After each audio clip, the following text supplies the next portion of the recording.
All right. Can you guys hear me? Yep. Excellent. Thank you.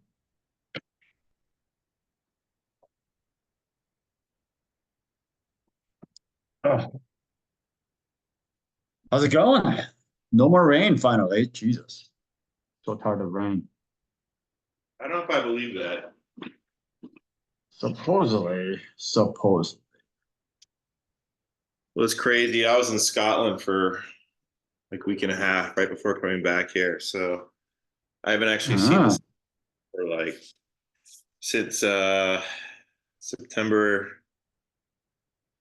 7th. oh wow. All right. Yeah. Well, welcome back. Yeah. Um, yeah, that's what I'm really tired of the rain, but it's supposed to get warm again. It's supposed to get up to 78 degrees this weekend. This is insane. It's God, supposed to dip below 60 tonight, but yeah, I don't know what's happening. that's good. Pretend world. Whatever. I had you missed it, but last week I was called into jury duty and I actually got picked as a juror. So I spent a whole week last week in the courtroom. Uh, You got picked. yeah, had to be the guarantor of our democracy. So uh, Gotta do yeah, it. yeah, it just ended yesterday. No, 2 days ago. Yesterday was the first day back. So Monday. Um, Found the guy. It was a January 6th case. Found the guy guilty on all 7 counts. Yeah. That's fucking awesome. Sorry, but I would relish that. I Yeah. wouldn't be allowed. I'd be like, fuck I this mean, I guy. think everybody knew. It's like, did they try to move the case? He's from Florida. Of course, he's from Florida. So they try to move the case to Florida, and one of the arguments is that jury selection would be biased because it's taking place in DC. I'm like, no shit.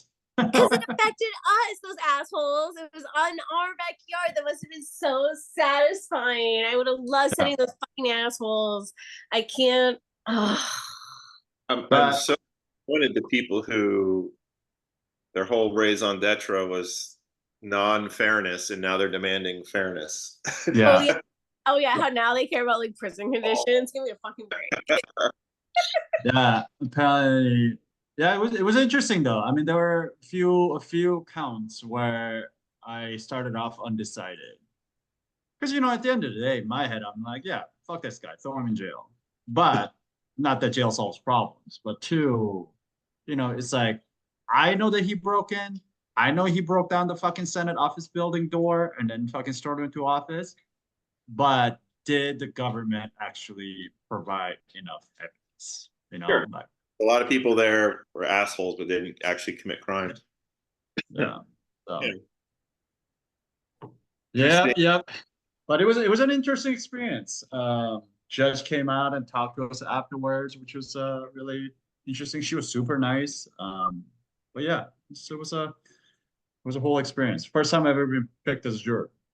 Bro, I'm so sad because I'm never going to be on a jury again because I was on a hung jury in a murder trial. So every time you tell them you were in a hung jury, they never want you. But I loved it. I loved going out for lunch. I loved all the little breaks.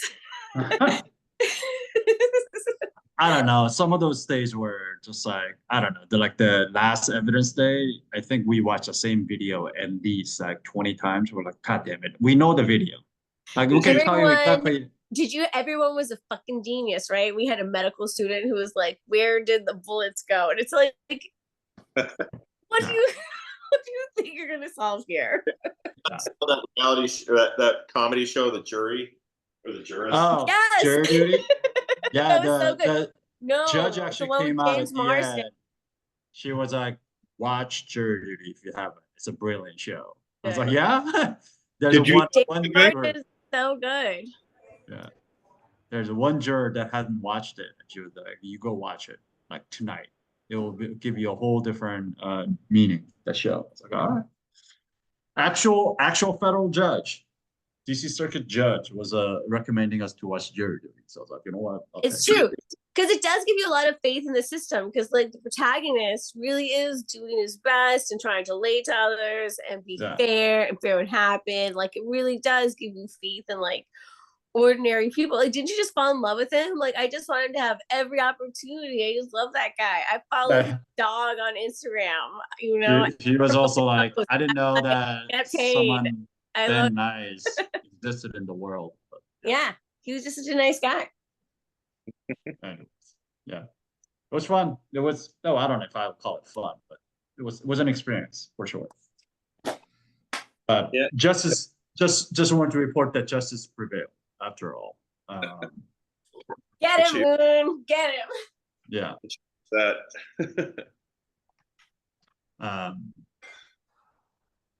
Yeah, the amount of theatrics that also went into the attorney's performance was quite something to watch. But yeah, it was something else. Anyways, let's get started. Welcome everyone. Welcome to the first week of the Thanksgiving month. We do this every year, right? October, I put together a Thanksgiving box. These are the 4 wines or cider that I am excited to bring to my Thanksgiving table this year. So I picked these 4 out. I always have fun with this Thanksgiving box. I always try to put in some things, first and foremost, delicious, but also something that could be like a bit of a conversation starter, something maybe a little bit different than usual. But yeah, so we got cider today from Brittany.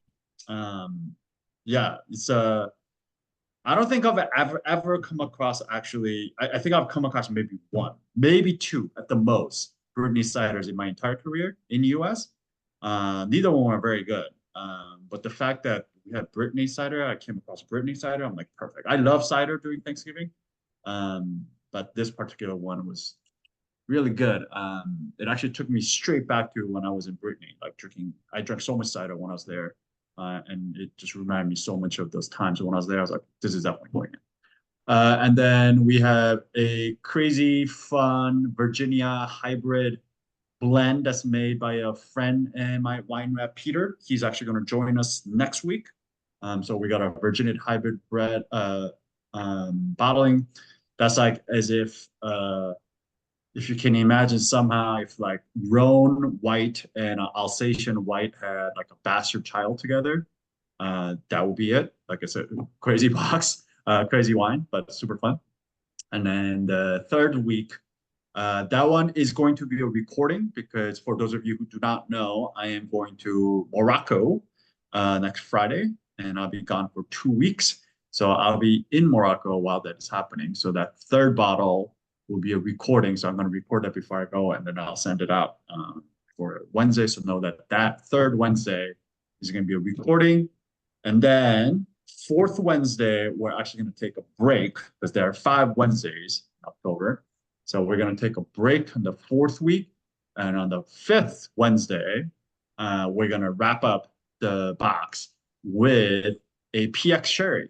It is the sweetest of all the sherries. I know I'm going to piss off some of you with that bottle, but too bad. You're going to have to deal with it.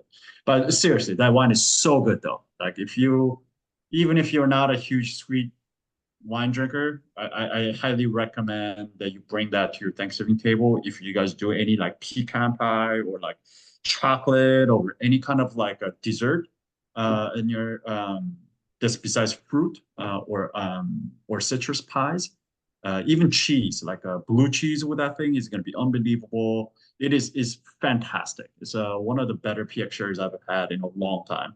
It's like, you know what? That's going to go in there. So those are the 4 bottles that make up the box this month. And it's kind of like a grab bag, just a little bit of kind of weird things here and there. German, Virginia, Spain, and Brittany. So we're kind of all over the place, but as it should be during Thanksgiving. So here we are. But we're gonna kick it off with this guy. It's a cider. This is a mouthful. I'm pretty sure my pronunciation is horrible in this order, but it's an NV. So Manoir du Kinkiz. Cider de Fouesnant is again, my pronunciation is terrible, but yeah, just kind of a, I don't know what this font is. It's like a old almost like a Celtic font. But yeah, the one that we're tasting. We have some new people that are joining us this month, so I'm gonna go through my typical spiel. So we're gonna start with my name, which is, for those of you who don't know, my name is Chang. That W in my name is silent, and it throws everybody off, so don't feel bad about it. The authentic way of pronouncing it is with with a G at the end. It's Korean, by the way. But over the years of people butchering my name, that G has also progressively become silent, as well as a W has always been silent. So like a moon without the M, or spoon without the SP, or S with the soon without the S. I respond to either or so whichever is easier for you, you choose, because I respond to both. A few ground rules here at 6 Foot Wine Club. There are only two. One is, if you have any questions, just put it in the chat box, or wait until you are prompted for the question Q&A, just to make sure that we can get things rolling. The first hour, how it's structured, like 8:30 to 9:30. We're gonna go a little bit longer than 9:30. We usually do on the first day of the month, just because I have to go over ground rules and just explain some things a little more. We're probably gonna go a little bit later than 9:30 today, but usually I try to keep it till about 9:30. So first hours, that kind of like a regular programming, teaching hour, where we break down the wine, we talk more about technical side, producer profile, all kinds of things. But yeah, just to keep things moving. So yeah, if you could put the questions in the chat box and I'll get to them, or until I ask. And then the second one is that in case we're all adults here consuming alcoholic beverages and hanging out afterwards. So sometimes there may be some things that are said, and this includes me, some things that are said that may offend you, or you may say something that offend other people. And when those things are brought to my attention, we're going to address that as a group. So know that it's all coming from a place of love and respect. It's not meant to be a scolding or prohibition or censoring of your speech in any way. I want you to show up as 100% authentically yourself. But just to make sure that this space feels safe and fun for everybody when those things do come up, we're going to talk about that as a group, and move forward. Last but not least, tomorrow, as always, the first Thursday or the day after the first tasting of each month, Case Club opens. For those of you who are not familiar with the Case Club, it is a perk program that we do here at 6 Foot Wine Club. So all the wines that you've tasted in the previous month, plus some other wines that didn't make it into the box for one reason or another, I offer all of them. So a chance for you to purchase them at or near wholesale cost, depending on how much you buy. So idea is more you purchase, cheaper it becomes per bottle, blah, blah, blah. You get the idea. But yeah, that email will go out tomorrow. Last month was what we call Cali 3.0. So these are all the kind of new style of California, new wave of California style of wines that are coming up. So yeah, there are a bunch of cool wines besides the ones that didn't what they made into the box that I'm going to offer. So I know you haven't tasted those, but if you want to participate, you're more than welcome to. But for everybody else, just know that Case Club email is going out tomorrow for Cali 3.0. So we'll keep it there. And this question came up this week. For those of you, I know this month is a Thanksgiving call, and the Thanksgiving is coming up. But if there were some particular wines throughout the year, not just this year, but from the past, that you are like dying to bring to Thanksgiving and you're hoping to get some before Thanksgiving, just let me know. Shoot me an email or shoot me a text and just let me know. And then I'll see if it's available, and then I can put it on Case Club or just offer it to you separately, just off Case Club, whatever. But yeah, those things are all possibilities. So yeah, if there are any other wines that you are thinking about for Thanksgiving that are not necessarily, being sold on Case Club, let me know, and then I'll see if it's available. Cool. Last but not least, 6 Foot Wine Club is committed to donating 1% of its gross revenue to an organization whose mission statement aligns with its values. And this month, I have chosen DC Food Project. Right now, DC Central Kitchen is actually giving they're doing an offer to DC Food Project where they're matching up to $75,000. So every dollar is going to become $2. You're doubling your contribution. So if you are interested, go check out what they do.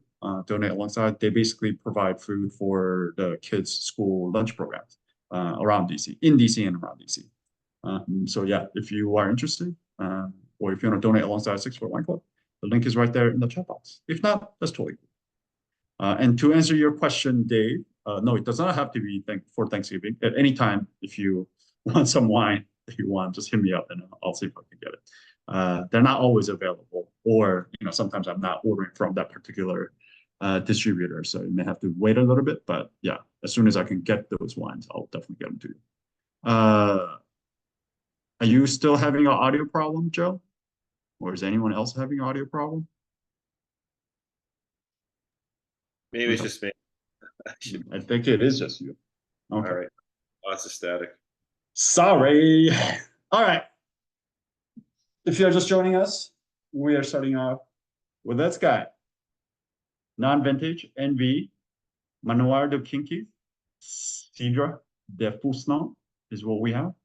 Terrible pronunciation, I know. So we got. In case you were wondering, and in case you haven't gone there, this is, it is wine. Technically, cider is wine, but this is a cider. This is not made from grapes, in case you were not able to figure that out. I'm sure you. But anyways, let's start with the map.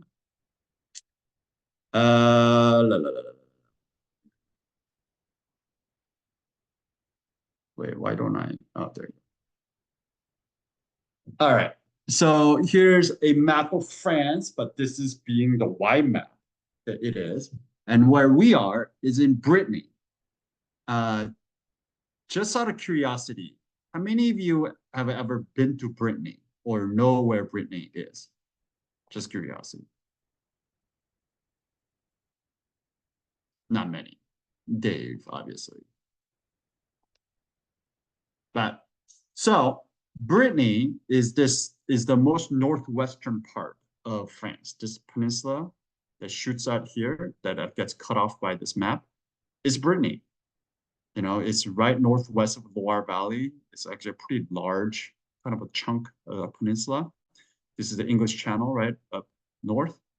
So it's bordered by the English Channel up north and the Atlantic Ocean on the west, on the southwest. And then to the east, northeast, right here is Normandy, right? This is where the D-Day happened. So yeah, we're talking about this little corner of France. And as you can see, there's not much wine production happening because there is not much wine production happening here. It's not really known for wine. They're known more for their cider.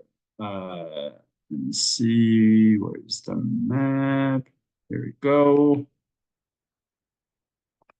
So if you look a little bit more closely, like I mentioned, this is the northwestern peninsula. This is Brittany up here, right? This is what it looks like. So it gets divided into little further regions within here, but the cidery is all the way, pretty much all the way up on top, the end of the peninsula on the southern kind of a coast of Brittany. If you've never been to Brittany, it is a beautiful place, rugged, like granite, rock cliff, sea cliffs. The skies are like ridiculously blue. The oceans are super blue. It's just like so much blue everywhere. Incredible seafood. Really, really beautiful place. But moving away from this kind of coastline, as you go more inland, this becomes a little bit of rolling hills, a lot more grassy. The soil becomes really, really fertile. So obviously, very fertile soil is not great for grape growing, but it is great for apple growing. And as you can imagine, this being surrounded, peninsula being surrounded by the ocean and Atlantic Ocean, the climate here is hugely influenced by the Atlantic Ocean. So ton of rain. It's quite rainy, gets a lot of rain. And then it's quite cool. So it doesn't get super hot there. And then the soil being fertile, all of that just lends to itself to a really, really great apple growing, not so much for grape growing. But the history here is obviously just like most of France and everywhere else in Western Europe was first settled by Romans. So the Romans kind of travel all the way up here. There's a history or there's a written record dating all the way back to Romans producing cider in this region. So even from back in the days, the cider production, the apple orchard and apple growing has always been quite popular here. But then after the fall of the Roman Empire, this whole area was resettled by the Celtics, particularly people, the Cornish people from Britain coming down here. So historically and culturally, that influence still exists here quite a bit. In fact, the name Brittany even, you know, it comes from Great Britain, and then they call this Little Britain, La Bretagne. So Bretagne, which is the name the French spell it. But so Great Britain, La Bretagne, or Brittany in English. So that's kind of how it goes. Because this is where all the Bretons, basically from the Cornish part of Britain, came down and resettled all those Celtics people. And that's what people called it. This is the land of Bretons, Brittany. So that's how the name became, just give you an idea of how much Celtic influence is still exists here. And even culturally, historically, even like self-identity wise, there's some nationalist secession movement here as well, where they at least want to be autonomous from the rest of France, where they don't really particularly see themselves as French, but they also don't really see themselves as British. And they also have, you know, obviously Britain versus France, there's a complicated relationship there. So it's quite a bit of a unique area in terms of its history and culture. And even the food there, when you go there, it noticeably different from the rest of France. It just kind of is its own thing. It's hard to describe. Obviously, probably the most well-known one is their buckwheat crepes that they do, the savory crepes that they do from there. But even the food looks different. The flavor profile is different. But unbelievable seafood and really good produce because of fertile soil. Really interesting place. Not that I have been to, and I'm the first one to admit that I have not been to. There are more parts that I have not been to in France than the parts I have been to. However, I really do think Brittany is one of the most underrated places and that do not get on people's radar. So if you ever get a chance to travel out to this part of France, I highly recommend you go check it out. If you ever go out to Loire Valley, it's not that far from there. Pop up there, check it out. It feels a lot more isolated, feels a lot more kind of alone and lonely in the best way. Very rugged with great food. It's great. So go check it out. What else do I need to tell you? Oh yeah, there's only one appellation. There is an appellation here, but it's only for cider production. So it's actually not for grape or wine production. That's why you don't see any color on the wine. But it's all one AOC for cider, which this producer makes as well. But this particular one is not an AOC cider. It's just a cider from Fouesnant region, which is in the southern part where you saw where the cider was located. Oh, in case you have ever been to French restaurants or bistros that sell Bellone oysters, the world famous Bellone oysters, they come from here in Brittany. So if you ever want to go check out Bellone oysters, this is where it comes from, in case you didn't know. All right, so who makes this wine? Or cider? Nope, that's not what I want to share. This is what I want to share. This handsome fellow right here, Hervé or Herve Sesnac is his name. Born and raised Brittany native. I couldn't really find out what his family was up to. I'm assuming that his family was also in the apple orchard business, maybe not necessarily making cider, but he's been involved in the cider production since a very early age, since he was 19, as far as I could read.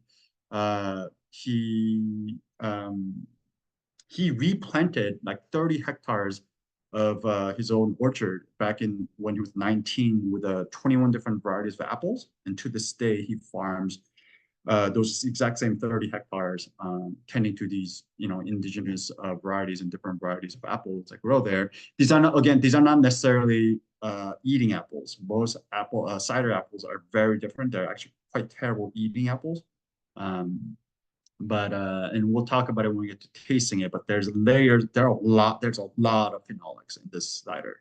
It's not just like pure apple juice here. There's a lot going on here, and a lot of that comes from basically picking out the certain types of apple varieties that give more tannin and more susceptible to Brett and things like that, which we'll talk about when we get there. But yeah, so he grows 21 varieties of apples on 30 hectares of orchard, and he's been working apple orchard since he was 19. But he finally decided to make sparkling cider. So naturally sparkling, oftentimes ciders or commodity ciders are either pumped with a CO2. But yeah, he just wanted to make a naturally sparkling wine, high quality, basically artisanal quality products that his ancestors used to make. That's how he ended up where he is.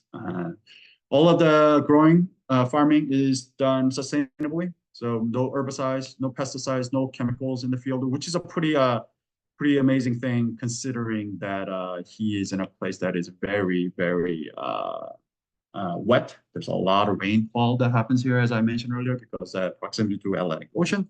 But the fact that he's able to farm organically, or he doesn't use the term organically, but sustainably, chemical-free is a pretty remarkable thing. Everything is hand harvested, and the wines that are also made all by hand as well. You saw some barrels in there; those are big barrels, old barrels. Though he ferments as well as ages his ciders in there as well. But this is essentially 100% hand harvested apples.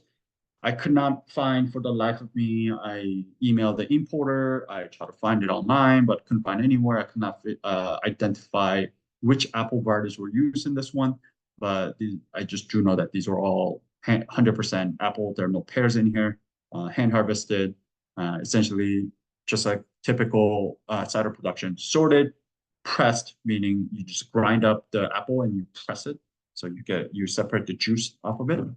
And then he starts fermentation in that barrel, but then it's kind of like the ancestral method, like the pennant method. So the fermentation starts in the barrel, then he puts it in the bottle to finish the fermentation, and then it's in this bottle for 75 days before he releases to the market. So we're talking about, so before the fermentation completely finishes, he bottles it with a sugar left in the cider, and he lets it finish in the bottle for 75 days. And that's essentially what we have here. Couldn't find a whole lot of information on the tech side of this product, but yeah, I mean, cider production is not that complicated. It's pretty much same everywhere you go. But it's, a matter of what was the vessel? Was it the barrel? Was it the stainless steel? How long did it age? Those are kind of like big things, but everything else is pretty much the same. So yeah, that's about what we got.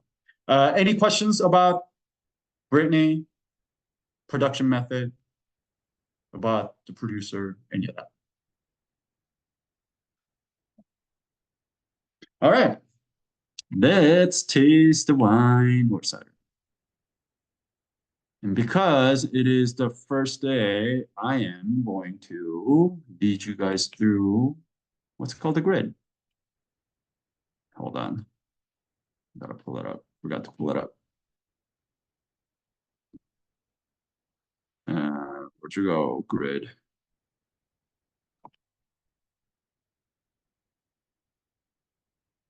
Sorry. Oh, here.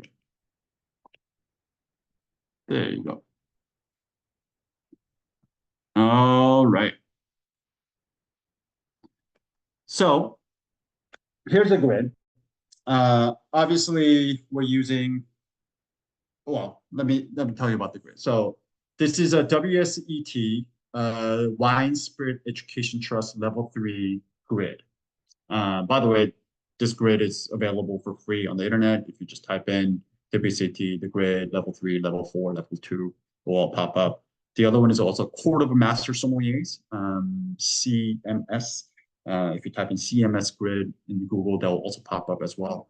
But it's just a way of systematically tasting through the wine. Oftentimes, this is in an exam setting. So imagine we're blind tasting. So you just sit down with a glass of wine. You don't know what's in there. And then by going through systematically, deductively tasting through the wine using this form, it should help you get to what is exactly in your glass. That's the whole point of it. So know that this is more for like an exam setting, but it is a really good way to kind of systemize the way of tasting it as well as uniformize everybody's tasting experience.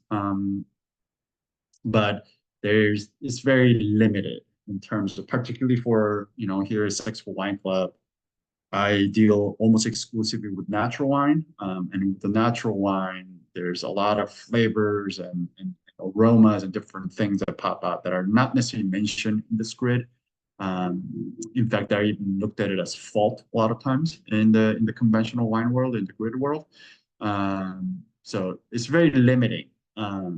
But just know that, but this is what we do here at Sexful Wine Club. Just don't use this as a be all end all kind of a guide for tasting. This is just use it as a rough guide to kind of help you kind of build structure around it. But yeah, so it is divided into 4 different sections. Appearance, so what the wine looks like. Second is nose, what the wine smells like. And then palate, obviously what the wine tastes like. We're going to taste 2 different kind of categories, the structure versus flavors. These kind of non-flavor components like level of sugar, acid, tannin, alcohol body, these are called structure of the wine. And then obviously flavor intensity and flavor, these are the actual flavors you're getting. And then conclusion is when you take all this information you've gotten from your appearance, nose, and palate, you put it all together, and then you basically call out a quality level as well as aging potential. And on the second page, these are all the kind of vocabulary, words, and vernacular that you're supposed to use to describe the wine. And for using one of these correctly, you get a point if you were in an exam setting.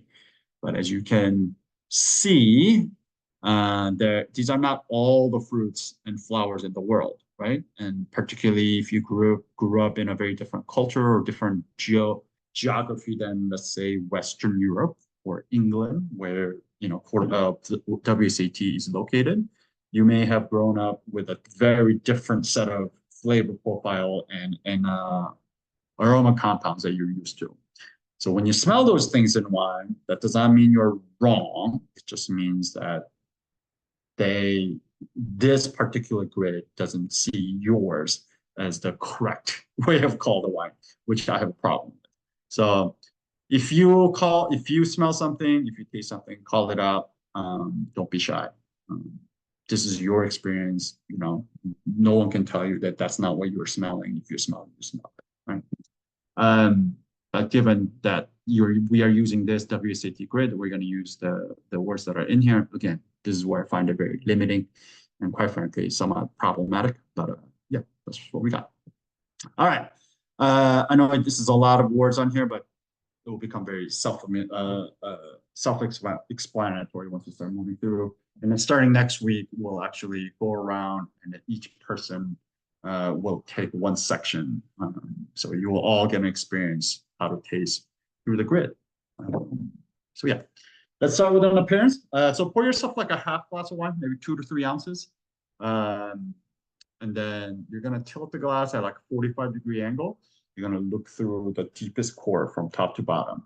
Obviously, daylight is the best light to use, but obviously we're tasting at nighttime, so we don't have that. So do as best as you can. If you have a piece of white paper, that's great. If not, you can use your palm in the background, just kind of get a sense of the color. But yeah, let's start from the top. I would say this wine is clear, but I can also tell you that this wine is not like translucent. I can tell you that this wine definitely this cider definitely has not been fined. Most likely not. It's definitely not filtered either, because yeah, this gets a bottle aged and then it gets released. So yeah, it's mostly clear. I'm going to call this clear, but I'm making a note here that this is definitely not, like, it's not like a translucent clear. Intensity ones. Again, all these colors are really for wine, but we're gonna try our best to kind of use the same thing for cider as well. But here, I don't know, what would you guys call this? Like, I'll call this maybe gold.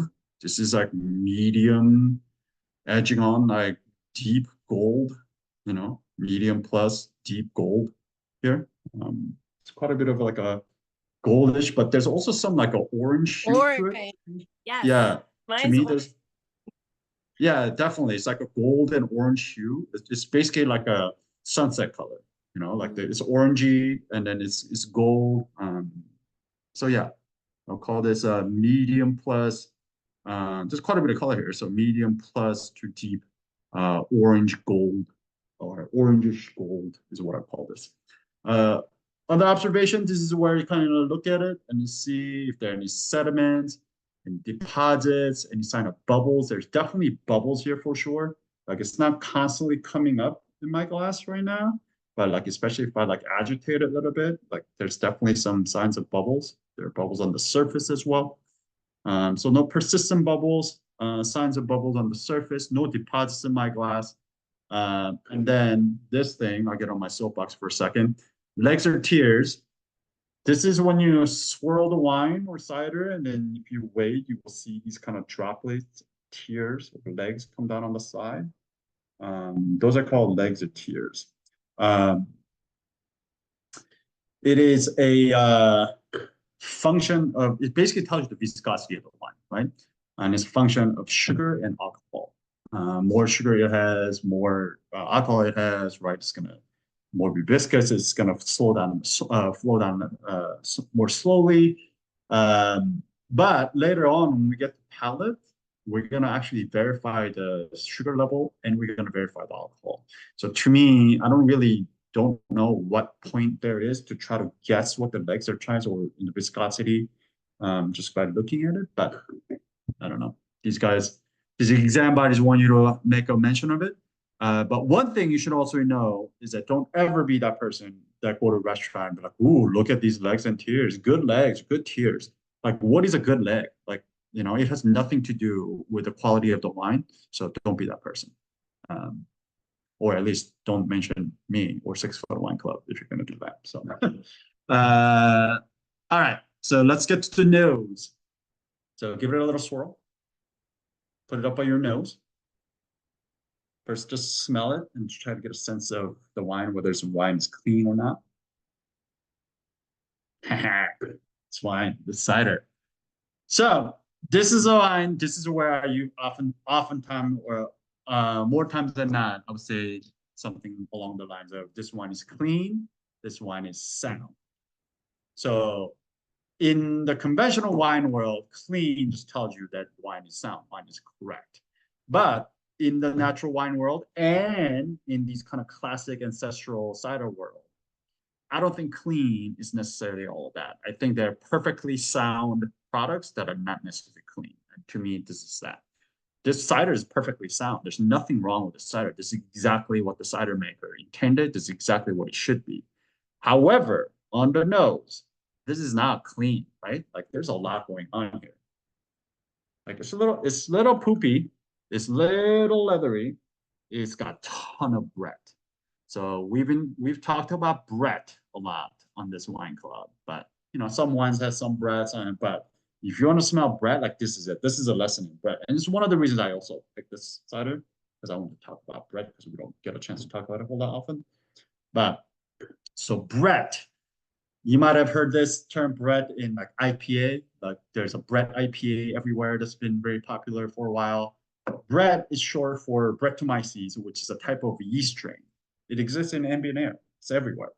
But in certain, you know, locations, as well as certain grapes or apples, or in certain facilities, it is just more present than others, and it's more prone to grow better.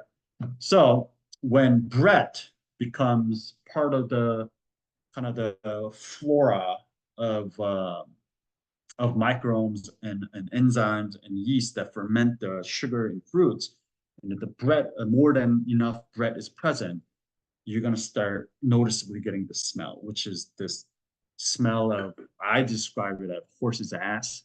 Like if you ever gone like horseback riding, to me, like this is what bread smells like. If you ever gone horseback riding, and then like imagine like taking the saddle off the horse and like smelling the back of that like saddle, that kind of like musty, leathery, barnyardy, like a little bit of poop, little like horse's ass, like hay, that to me is bread.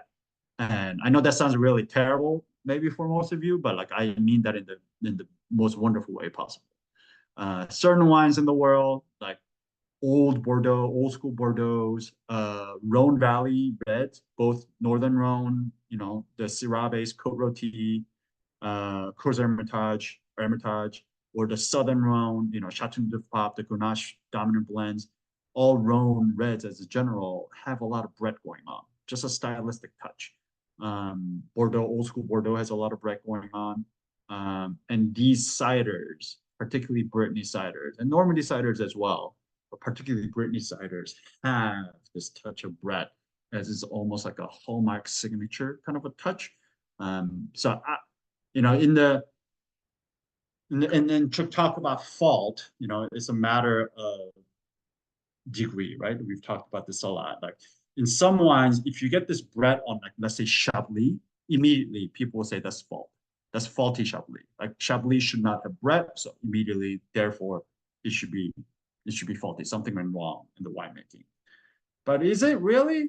Or are we just being very narrow-minded in terms of what a Chablis is supposed to be, right? Like bread exists in those Northern Rhone wines, like I said, right? But quite high levels of a bread is allowed, not only allowed, even desired in those wine styles, but we don't call that fault. So why is that? So to me, when you say fault in wine, there's obviously clearly some things that go wrong, like really high levels of volatile acidity, when the wine is cooked, right? Like when it's been in a terrible condition, storage condition, and it's been in a very hot position, it just got cooked, how we call it Madeirized. All of those things aside, and it being corked, which is when the wine smell like, when the dirty cork taint has gone into the wine, it smells like a, you know, wet baseboard, bossy, like a basement, wet, damp basement. Besides that, like these kind of like bread, VA, other things, to me, it's really a matter of a subjective threshold tolerance. As long as you don't, if this doesn't overpower your experience, you experiencing other things, to me, I don't see that as a fault. And couple that with the winemaker's intention. Like if you know that winemaker wanted this kind of style, wanted this bread in his cider, which we know just from kind of a style of cider that Brittany cider is, that we know that he wanted to make cider like this. And the fact that, to me, all this bread kind of aromas here, it's not stopping me from smelling all the apples. Like I smell all the apples. There's some floral touch here. Yeah, I get all of that. So to me, it's just a part of a character of the wine, not necessarily blocking everything. So I'm not going to say this is fault. So I'm going to call this wine is sound, but unclean in terms of a bread and something. Intensity. So give it a swirl. Start moving your glass towards your nose. See when you start smell the wine. Like mine is here. That is quite far, actually. Right? That is like, that's bordering on pronounced. That's how far it is. Yeah, I'm like up here. So I'm going to call this actually pronounced. This is actually quite intense. It's very expressive, very aromatic, pronounced, intense. Aromas of, and then this is when you go to the second page, and then just don't overthink this, just go down the list, and then if you smell it, call it out. If you don't smell it, you don't call it out. So floral. Is there any like floral in here? I get a little floral. I get something pretty here, something like a little blossomy, little like, you know, apple blossom, some sort of like a fruit flower. like if you go to an orchard before, like it has really it has formed fruits. If you've ever been to an orchard, like is that like, I guess it would be like a late spring, early summer when the flowers are out. Like I get a little bit of that like blossomy thing.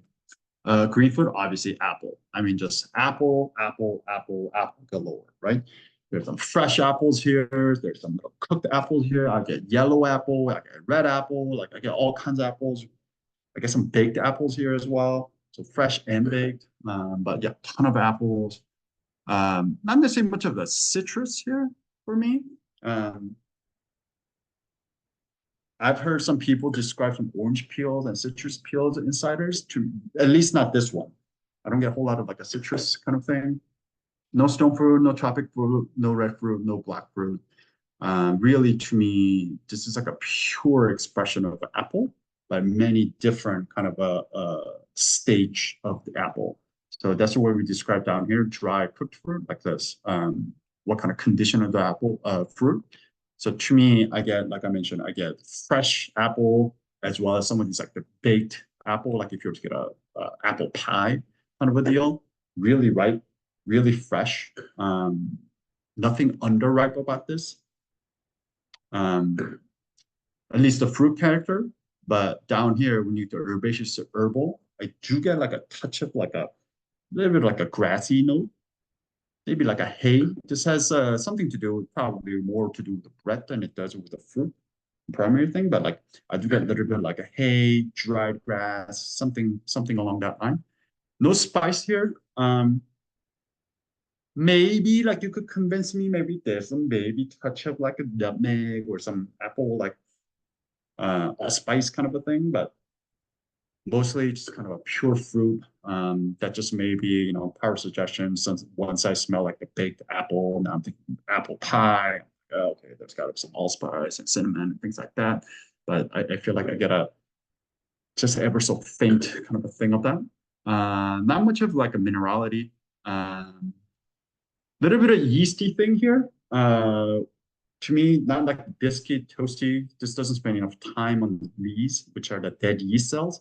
When you put wines on the dead yeast cells, called lees, you get these kind of flavors, aromas, or autolysis, or autolytic flavors or aromas. It's just a fancy way of saying the smell of the lees. These are like biscuits, bread, like champagne will have a lot of this, doughy, brioche, things like that. Sometimes cheese rind. I don't get much of that. I thought maybe cheese rind at first, but no, this is more of bread and hay than it's a cheese rind. So MLF stands for malolactic fermentation. We'll talk more about this next week and the week after. That is when the malic acid in the wine turns into lactic acid. It's a natural phenomenon if you leave the wine in room temperature, or if you don't drop it below like 38 degrees. Essentially, the wine will naturally go through malolactic fermentation, where malic acid, think like green apple, really sharp, jagged acid, turns into lactic acid, think like lactose, lactic acid, right? So think like yogurt, sour cream. It's not that it becomes less sour, it's just that like the best way I describe it is the nature, like the shape of the acid. Like malic acid is really jagged and sharp, and the lactic acid is like a bit rounder and softer.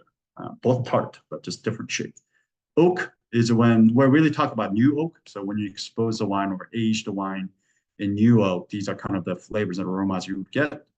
Vanilla, cloves, nutmeg, just baking spice and things like that. This one does see oak, but those oak barrels are very, very old, like super old. And quite frankly, that's probably where a lot of this bread comes from. Those kind of old, like super ancient old barrels probably are giving some of this bread as well.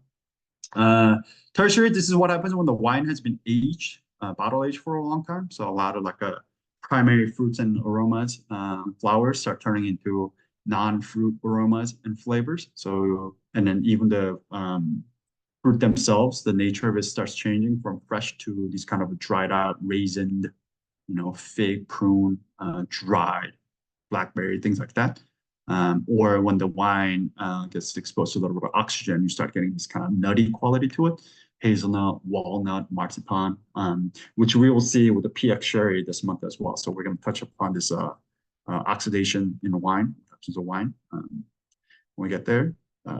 So yeah, or in case of Riesling, you get to see things like petrol and kerosene, which is probably sounds weird if you're not used to it, but it is a very, very much of a sought after flavor profile that we look for in an old age Riesling. So yeah, so, but to me, this is pretty much all in the primary. Touch floral, a little of that blossomy thing, but really what we're talking about is apple. This is really about apple is what drives it here. Tons of apple, different kind of stages of apple, maybe with a touch of that like dried hay, a little bit of that savory dry hay, and then all out of this right here. This comes out in bottle age as well with the old ones, but this is really bread is what we're talking about. Farmyard, meat, savory, earthy. These are all forest floor leather. These are all kind of like things that Brett brings in, but to me, there's a ton of that. It's something little, honestly, I don't know. I keep saying hey, but there's something savory about this. There's a touch of like savory vegetal kind of a phenolic thing going on here. It just different varieties of apple. But yeah, maybe once we get to tasting it, I'll be able to pull it out a little bit easier. But on the nose right now, it's not just the apple. There's something savory that's non-apple, not fruit going on here, but I'm having a hard time putting my finger or my nose on it. All right, let's get to the palate. So we're going to start from the top, and then we're going to work our way down. Oh, by the way, this development, we don't usually talk about this, but basically youthful means all the flavors and the aromas are all primary. Developing means there's a primary and secondary coming through, and maybe some tertiary coming through.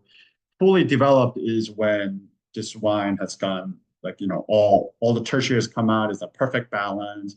It's not primary has dropped off. It's all tertiary now. They're all just kind of a, you know, perfect balance, and it's peak performance where everything is showing tertiary, primary, secondary, and tertiary. An entire its bats is basically when all the primary has dropped off and then converted solely to tertiary, and it's kind of lost freshness. So yes, there's such thing as over aging wines. Not all wines. In fact, most wines are not meant to be aged. So there's such thing as tired and past its best. But yeah, just to describe that. Palate. Start from the top. Sweetness.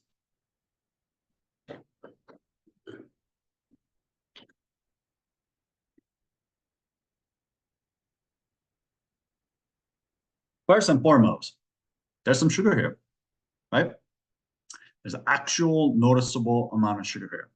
I could not find the actual residual sugar level on this thing, but I'm willing to bet this is probably around 10, somewhere between 10 and 12. I can't imagine this being more than 12, but probably somewhere around there is what I would guess. Which would have put us right in the kind of like a off-dry territory. So this is in the spectrum of span of all the wines that have ever been produced in the world. So, by the way, like 95, more than 95% of wines produced in the world are dry. So when in doubt, always dry. But you know, from there to off dry, we're talking about like a cabinet level Riesling, German Riesling, if you're used to that. This is not all cut and dry. It's not like, so the sugar is measured grams per liter. It would be very easy if we could be like dries from 0 to 10. Off dry is 11 to 20, right? Medium dry is 21 to 30. For something like that, it'd be very easy, but they don't do it like that. There's a lot of perceptive kind of quality to it here as well. So it's a range, even though, but in general, dry is anywhere from 0 to 9 grams, just under 10 grams per liter, essentially. Up till like 5 grams per liter, most humans can't even detect that sugar. So most of the wines in the world are falling dry. Off dry, now we're getting into like 10, 11, 12, getting up to like 15, 16, somewhere around there. So this is where you actually notice the perceptible level of sugar, but it's not really sweet. American palate in general, wine palate is very sensitive to sugar. Even here, they're probably saying that this is very sweet. It's like a dessert kind of style wine. But even this month, wait until you get to that PX sherry. Then we're going to talk about some sugar in wine. So if you think this is sweet, oh, hold on to your panties because we are going to get real sweet at the end of this month. So, but anyway, so yeah, this is just describing all the wines in the world from dry, 0 grams per liter, all the way to luscious, which is like Tokai, even the PX sherry, we're talking about like hundreds, 350 grams per liter. So yeah, in the spectrum of all those things, this right here just help you calibrate your senses will fall right into off dry. Acidity. Move your wine around your mouth, take a sip, and then it's like, Listerine the shit out of your mouth. You got to figure out where you feel the acid. For me, I feel it in the back of my jaw. I believe most people do. Some people feel it between their eyebrows. Some people feel it in their sinus, under their nose. You got to figure it out. But yeah. And then just kind of get a sense of how tightening it is. Also, you can watch how much your mouth salivates afterwards.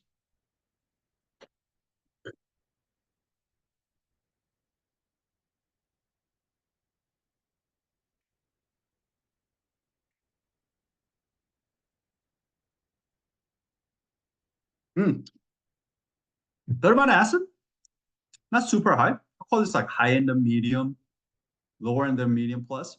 Probably most likely call this medium. Not quite like squarely medium, but it's not quite high enough for me to call it medium plus. So I'm gonna call this like high end of medium.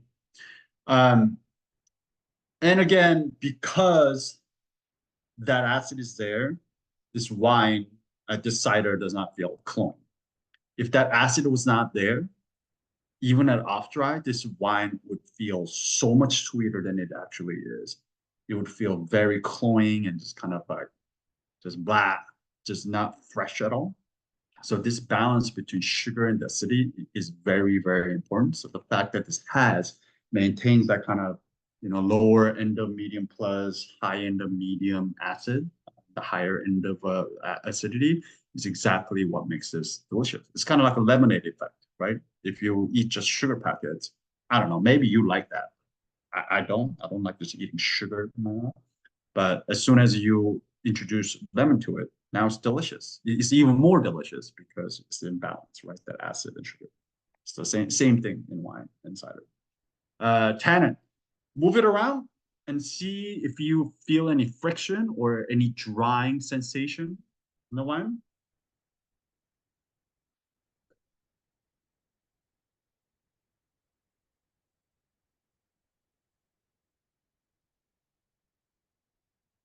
Oh yeah, there's definitely some tannin in here, right? And quite frankly, that's what I love about this cider, that tannin. It is very hard to build textural component. And part of the reason earlier I said that eating apples are very different from cider apples. Because eating apples, you actually don't want that much tannin because you want people to just eat it and just enjoy it. But if you try to make cider with the eating apples, lacking all this tannin, the texture is the hardest thing to build as in cider. As a cider maker, building that mouthfeel, the tannin, not only tannin, but actual like roundness, that kind of like, and then the because of the ABV in the alcohol percentage in cider never gets that high. To build out that kind of fullness in the mouth, that textural component of the cider is the hardest thing to achieve as a cider maker. And the fact that he's be able to achieve this level of like tannin, there's some roundness to it as well. Probably that's where the barrel aging comes in. But a lot of that is what I appreciate about this wine. It's not just pure apple, like there are layers here, which is, it's also quaffable as well. Like it's easy to drink, but if you really like nerd out on it, that like there are layers to this cider, which is fantastic. So I'm gonna call this not too high. I'd probably call this medium minus, lower end of medium maybe. But the fact that this is getting beyond low and getting into squarely medium minus, bordering on medium canon. It says a lot about what this cider maker is trying to do. Alcohol, I mean, this is probably like 5%, 6%. If we, yeah, 5%. So yeah, it's cider. Cider never gets that high. I mean, it can get a little bit higher than this, but it never gets as high as wine. So 5%, we're gonna call this low. In the wine world, medium would be like 12 to 13%. 13 and a half. Medium plus would be like 14 to 15. Anything above 15 is high. Medium minus is, I don't know, 11 and a half to 12. 12 and a half, 11 and a half, I'm sorry, 10 and a half to 11 and a half. And then low is below 10%. It's basically what we think of as alcohol. But again, just like sweetness, there's a lot of perceptive thing here going on as well. So you will hear us, if you stick around, you will hear us things like, oh, wow, this is 14%. It doesn't drink like 14%. What we're talking about is that even though if we're talking about, putting it on the scale, the 14% will probably put it at medium plus kind of a territory, but the alcohol doesn't feel like it's 14%. It just feels a lot more balanced and mellowed out. So a lot of that plays into it. But yeah, just get in practice of just kind of feeling what the alcohol level is. Just notice the warmth in the back of your throat after you swallow. Just kind of get a sense of it. But yeah, know that this is what 5% feels like. Body. And that's one of the reasons I also picked this wine. I mean, this is a wine that I want to drink when I wake up Thanksgiving morning with a brunch and then drink it throughout the day. It's 5%. You don't want to drink some 14% wine and knock you on your ass Thanksgiving morning and afternoon. And maybe you do, I don't know. But for me, this is the kind of stuff that I want to drink to keep me going until the actual, while I'm cooking and eating some cheese and until the actual dinner happens. All right, body. So this is where I split the room, whether it can be team milk or not. I use milk analogy. We're talking about just the viscosity, the weight. Don't worry about the flavor or anything. Just move the liquid around in your mouth and feel for the weight of the wine. The body, medium is like 2% milk. Full is a whole milk. Light is skim milk. Medium minus like 1% milk. So move it around to see what it feels.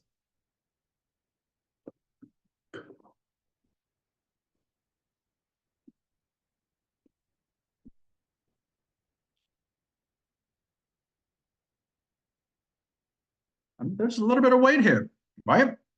And this is another thing I'm talking about. Like for cider to reach this kind of like textural component, body, mouthfeel, it's a very hard thing to get to, or you don't find it very often. Not many ciders have this. Most ciders can be very intense in flavors, but they oftentimes lack a lot of this kind of body textural component of it.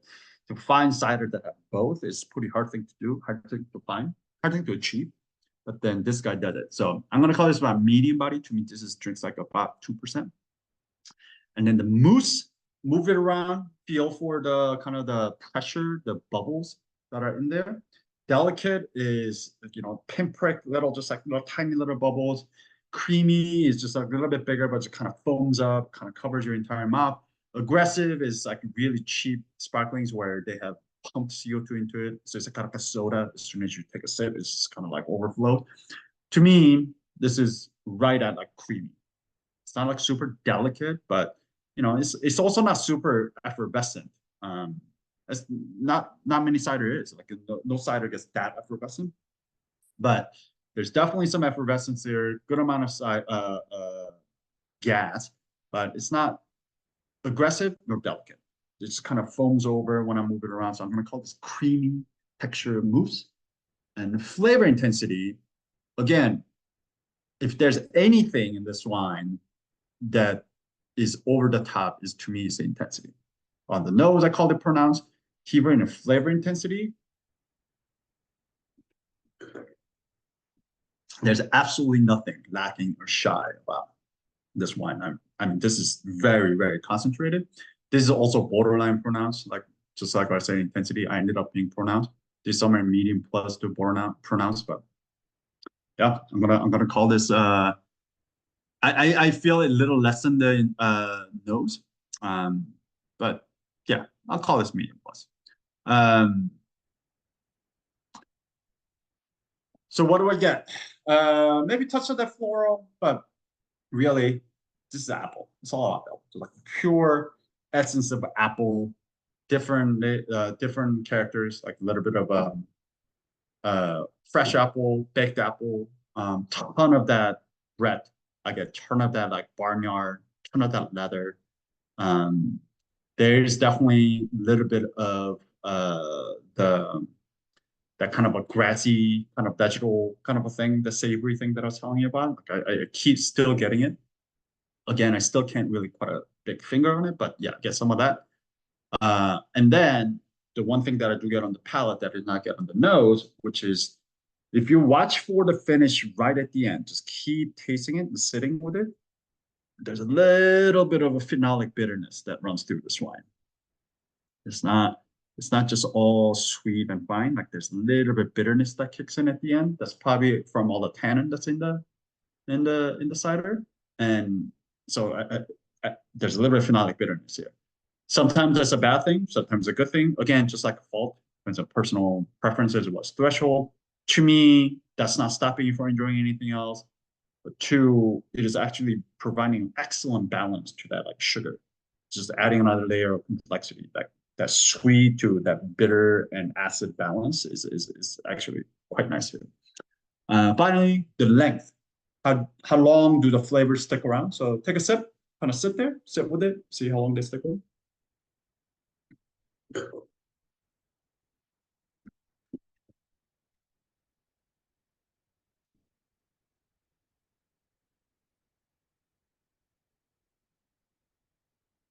So at least at medium right now, right? That's some length. A lot of that horse's ass lingers around, but the apple's still there. Yeah, I'll call this like the medium plus, high end of medium, low end of medium plus, but being generous, let's call it medium plus. All right, so conclusion, this is where we're going to put it all together. So quality level, function of two things. It is, I'm sorry, function of four things. Balance, intensity, complexity, and length. So let's go over each one of those. Balance. Is this wine balanced? Meaning, is there anything in this wine that is so overwhelming that it stops you from experiencing other things, right? Some people may say this bread thing is just out of this world. It's crazy. Maybe this is too sweet. Like this is so cleanly sweet that I can't taste it. But I would argue, I don't know if those are actually over. It may be just a preference thing. You may not like that, but is it actually stopping you from experiencing other things? I think this cider is very well balanced. So I'll just call this balance. Intensity. We called it pronounced on the lips.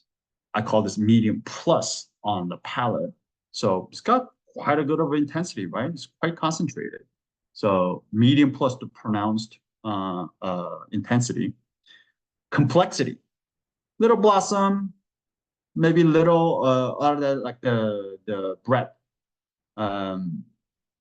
funkiness, but really what we're talking about is just apples, right? Like no other fruit really, just all apples. Maybe touch of that like savory thing that I was telling you about, but that's just hint. But really what we're talking about apples. So the complexity is not great, but it's got apple, that bread, touch of blossom, call them, I don't know, medium minus, all primary, no secondary, no tertiary really. Medium minus, maybe medium if you want to be really generous, but yeah, maybe the complexity is not there. And then finally, the length, we called it about medium to medium plus. So if you take an average of all of that, which is this one is balanced, we got medium plus the pronounced intensity. We got medium minus complexity, maybe medium minus to medium complexity, and then medium to medium plus length. So if you take average all of that, where do we end up? I think we end up somewhere between medium to medium plus here, right? So if that average is medium plus, that's very good. If that average is pronounced long or high, that's outstanding. If that average medium is good, if that average medium minus is acceptable, if that average is short, light, or low, it's poor, faulty means there's something wrong with one, right? So given that we have some in the very good to outstanding, has some in the medium minus to medium, and then with some in the kind of medium to medium plus, I think we end up somewhere between good and very good on this wine. But given me always being a generous taster that I am, I'm gonna give this very good. But if you ended up on good, I think that's perfectly understandable. Now, level of aging for drinking, the level of drinking or potential for aging. There are two things you look at when you're looking for age potential: structural component and a flavor component. They both further subdivided the two different components within that. One, so the for the structural component, we're talking about acid or tannin. This one is tannin, but we wouldn't call it that high. This is like medium minus tannin, maybe medium going into medium, not hugely high. Acid, we called it about, a little bit higher than medium, low end of medium minus. Again, not super high acid either. Decent, but not high. So it has some backbone, right? Basically, acid and tannin serves as a like preservative. They serve as a backbone, skeletal backbone, so the flavors can stick to it. They don't fall apart. And then as far as the flavor is concerned, essentially we're talking about intensity and complexity. Intensity, we have, the 9, like we have so much intensity here, right? We have pronounced nose, we had medium plus on the palate, so a ton of concentration. Complexity, we call it pretty much apples, little blossom, bunch of bread stuff. So maybe medium minus, maybe medium. So not hugely. So decent in one set flavor. Structure-wise, it's got quite a bit about it. And to me, I think this is an interesting kind of first and foremost, I think this cider is delicious right now. I think it's drinking beautifully. I think it's perfectly fine, perfectly delicious right now. But I do think it is an interesting, just because that intensity is so high. I think it would be interesting to see how this develops. I have a feeling that some of those fresh apples are going to start turning into kind of a non-fruit things besides bread things, so adding a little more complexity, because complexity is one of the things that was lacking in the cider, right? When we're talking about assessing the quality level, complexity was the one we called it like medium minus to medium. So maybe by aging it, that it will get a little bit better. However, because the acid and the tannin is not very high, I think this is going to age quite quickly. I don't think it's meant to be aged for a very long time. So while I would say drink this now, it's delicious now, but I think it would also be really interesting to see where this wine goes or this cider goes in next, like, I don't know, 3 years. I'm willing to bet some of these apple, like pure apple flavors are going to start changing. Some of that tertiary, you start to see tertiary within the next 2 to 3 years, like quite quickly. So I would say if you enjoy this kind of freshness now, drink it now. But maybe come back in 3 years just to see if some of that have changed. Will be my call on this cider. Yes. All right, so that's how we taste through the grade. Like I mentioned, we are going to do this with everyone else starting next week. So one person will take one section, and then we'll all go off, so we'll all get a chance to practice. There you go. Any questions about anything I just went over? Anything about the cider or tasting grade or anything else? I smell and taste blue cheese. Yeah, it's bread. That is bread. I am a pumpkin and leaving early. My thought 24-5, down with the bread. Good night, all. Down with the bread? Is Allison saying she likes bread, or saying boo, like down with the bread? I think the fact that she's only willing to pay $5 a bottle probably says she didn't like it. Oh, oh, is that actual 5? I thought she meant like 24 to 25 is what I think. Okay.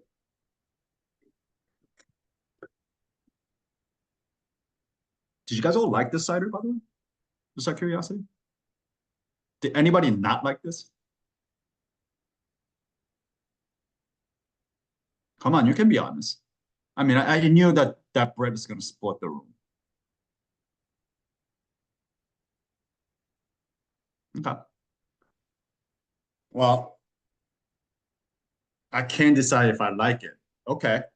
Is it the bread, Kelly? I don't know what Kelly. Sorry, Norris. Were you going to say something? I was just gonna say that when we first opened it, we were both like, "Man, this is funky."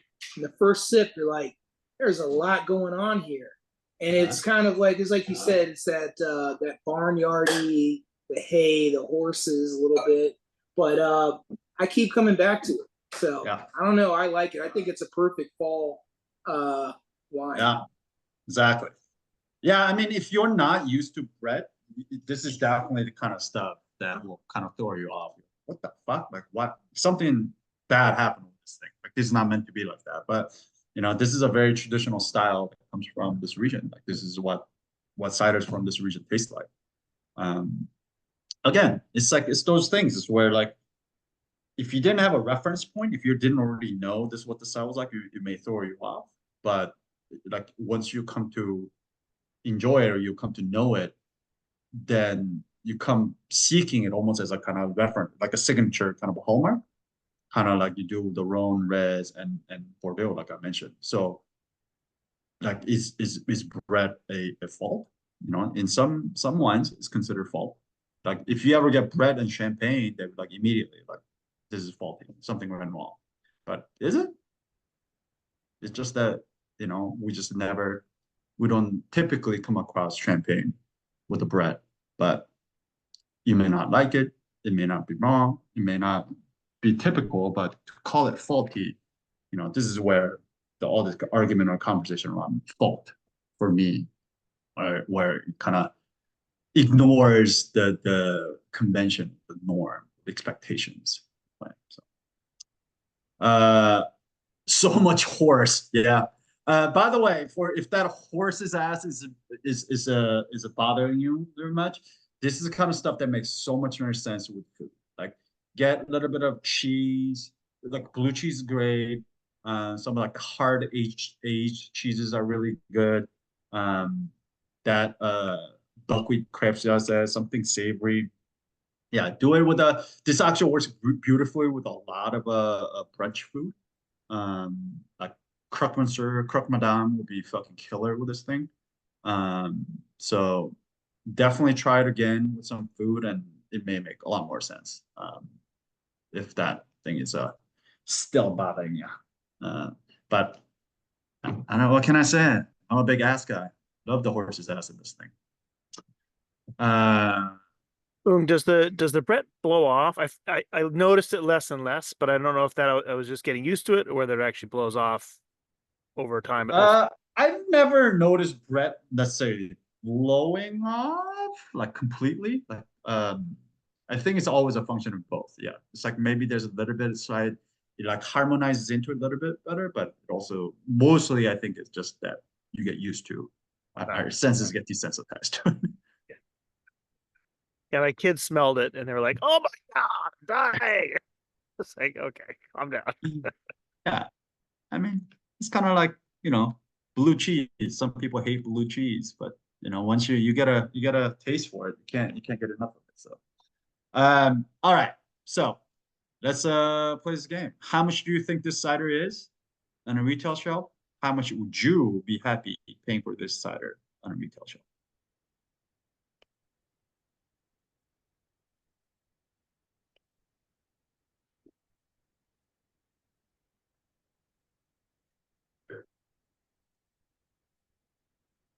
Ooh, so good.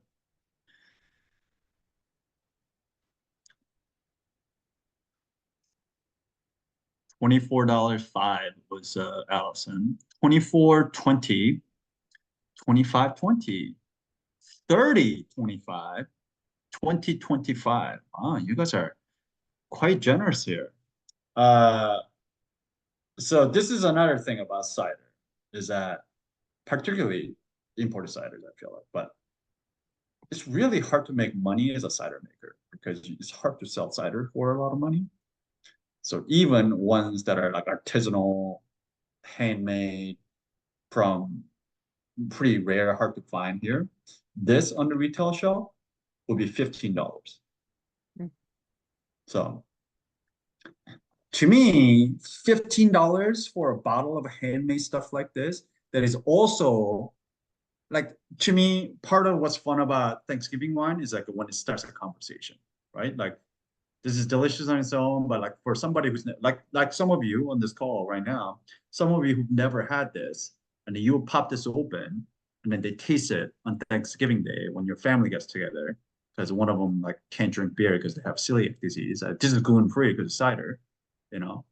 They're expecting, you know, American cider, Angry Orchard. Then they taste this, they're like, what the fuck? Like, what is this? You know, it starts a conversation.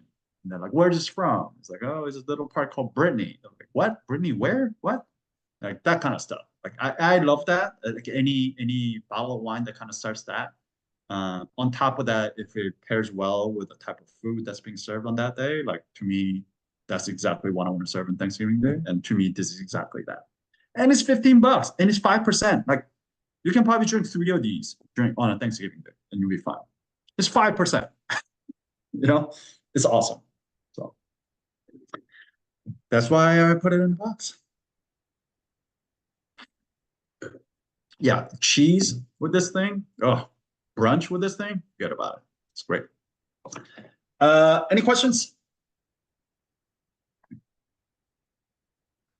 Cool. Cool. Speaking of Thanksgiving, does everybody have their Thanksgiving plan? What's going on? Are you guys all staying in town? Are you guys leaving town?